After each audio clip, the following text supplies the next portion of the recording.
বুলবুলিস কিচেনে স্বাগত জানিয়ে আজকে নিয়ে এসেছি আমরুল পাতা। আমরুল পাতা দিয়ে এমন একটা জিনিস বানাবো, আপনারা দেখতে থাকো, সঙ্গে থাকো।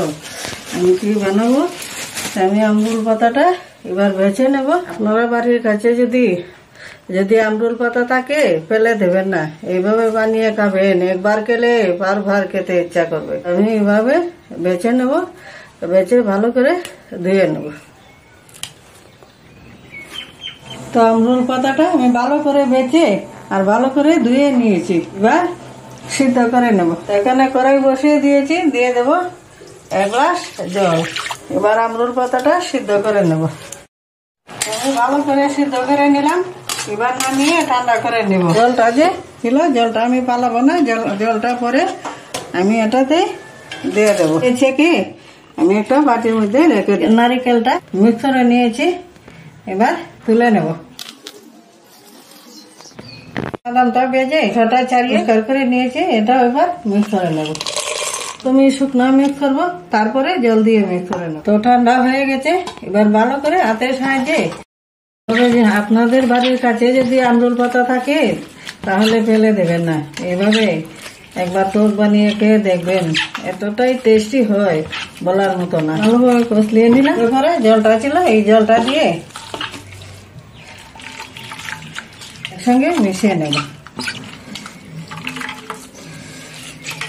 কুসাটা বেরিয়েছে, এই কুসাটা আমি ফেলে দেব। চাটনির সাহায্যে ছেঁকে নেব। তো কড়াইয়ে দিয়ে দিলাম তেল, আর পুরনে দিয়ে দেব শস্য। সেটা ফুটে আছে দেবো। এই যে আমরুল পাতার রসটা বের করে রেখেছিলাম দিয়ে দেবো। পুরা বানানো অনেকটা সহজ, খেতে খুবই টেস্টি। দেবো স্বাদ মতো লবণ, পরিমাণ মতো চিনি, আপনারা পরিমাণ মতো দিয়ে দেবেন। নারকেলটা দিয়ে দেব, বাদামটাও দিয়ে দেবো। আমি প্রথমেই শুকনো মিক্স করেছি, তারপর জল দিয়ে মিক্স করেছি, দিয়ে দেব। দিয়ে সবগুলো একসঙ্গে মিশিয়ে জাল করে নেব। তো দেখেন বন্ধুরা, জাল উঠে গেছে। এখন আমি গ্যাসের স্টিমটা কমিয়ে রেখে 5 মিনিট জাল করে নেব। স্টিমটা কমিয়ে রেখে 5 মিনিট জাল করে নিলাম। এবার নামিয়ে নেব। আর কত সুন্দর একটা গন্ধ বেরিয়েছে বন্ধুরা। এটা কেমন লাগলো? যদি ভালো লাগে লাইক শেয়ার কমেন্ট করে পাশে থাকবেন। আর আপনারাও একবারে ট্রাই করে খেয়ে বলবেন কেমন হয়েছে। ভাতের সঙ্গে পরিবেশন করতে পারেন, আর গ্লাসে নিয়েও খেতে পারেন। যেভাবে পারেন সেইভাবে নিয়ে নেবেন।